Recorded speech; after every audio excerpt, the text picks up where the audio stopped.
Halo semuanya, pada kesempatan kali ini saya akan mempresentasikan media belajaran saya dengan media website menggunakan Google Sheet. Judul dari website ini adalah untuk membangun profesionalisme melalui pengelolaan sumber daya manusia di perkantoran. Website ini dibuat untuk membuat siswa lebih paham tentang sumber daya manusia dan juga dapat menerapkannya di lingkungan kerja.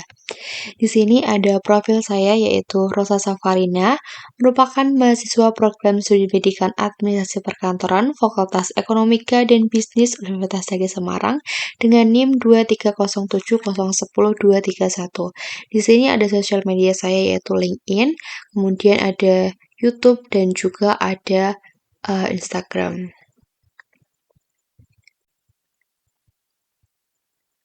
Baik, kita kembali pada bagian website, yaitu kita bisa klik bagian home.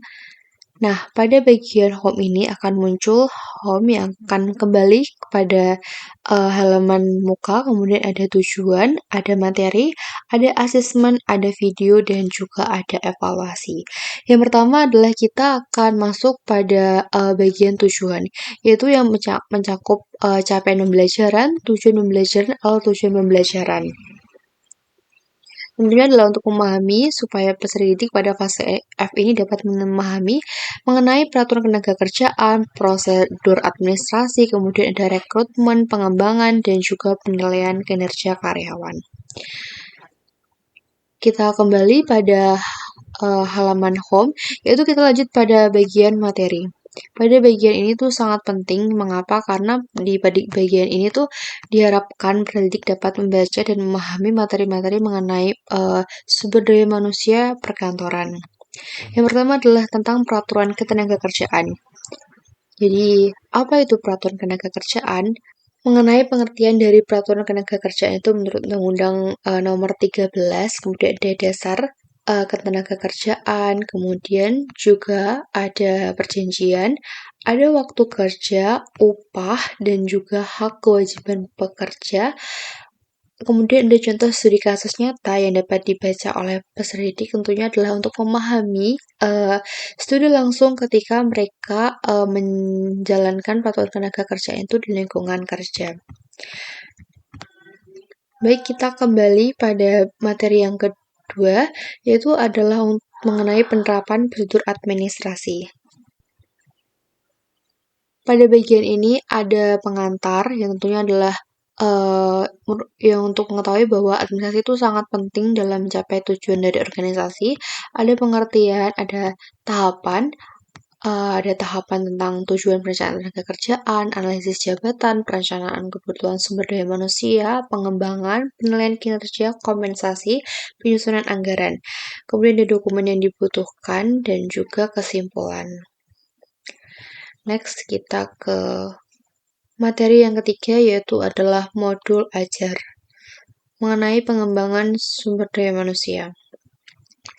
Jadi perlu diketahui bahwa sumber daya manusia itu memang perlu dikembangkan untuk mengetahui di mana segi efektif dan tidak efektifnya untuk menunjang suatu perusahaan dalam mencapai tujuan yang lebih baik. Di sini ada bagian pengantar, yaitu adalah untuk mengetahui bahwa organisasi memang perlu melakukan pengembangan sumber daya manusia secara berkelanjutan.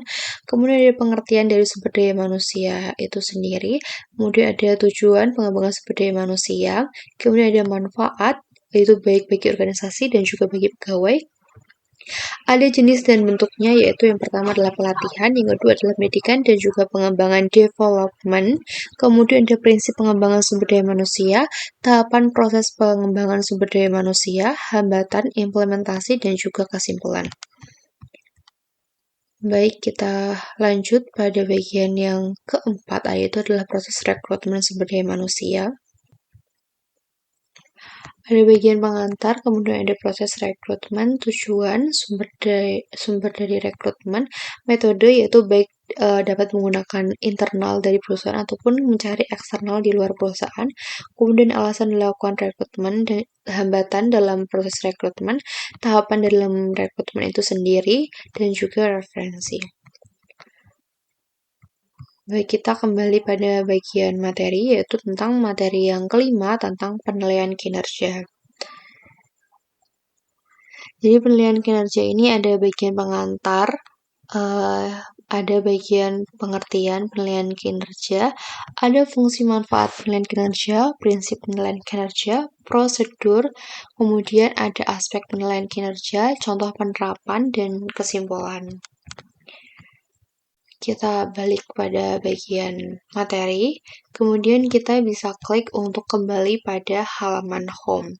Setelah membaca materi tersebut, tentunya di sini saya menyediakan video di mana peserta didik dapat menonton video untuk menambahkan pemahaman mereka tentang peraturan ketenagakerjaan dan juga pengembangan sumber daya manusia serta apa saja sumber daya manusia menyangkut materi-materi tadi.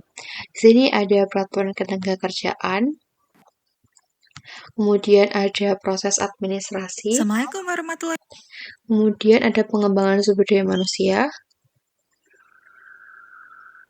Halo business leader. Di sini ada rekrutmen sumber daya manusia dan ada penilaian sumber daya manusia. Baik, kita klik video dan kita kembali pada bagian home. Setelah membaca materi dan juga melihat video pembelajaran, tentunya harus ada proses assessment untuk mengetahui seberapa kemampuan peserta didik dalam memahami materi yang telah diberikan. Di sini ada 5 assessment. Yang pertama adalah peraturan ketenagakerjaan.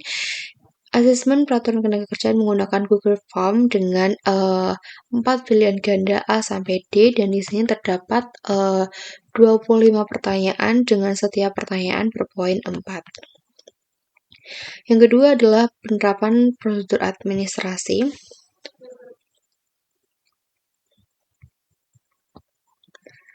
Baik, di sini bisa diklik start. Kemudian bisa berjalan dan bisa diklik pada bagian assessment question. Di sini ada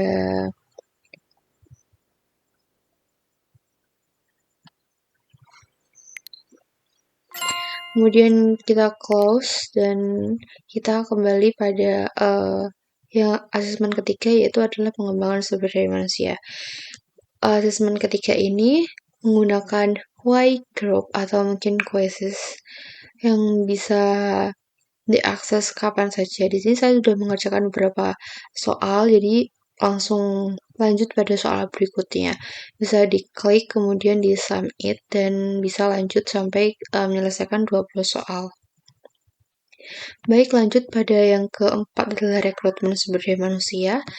Di sini saya menggunakan EduPlay, yaitu menggunakan pasangan atau memasangkan adalah satu pernyataan dengan pernyataan lainnya. Baik, seperti contohnya ada seleksi, ada penempatan,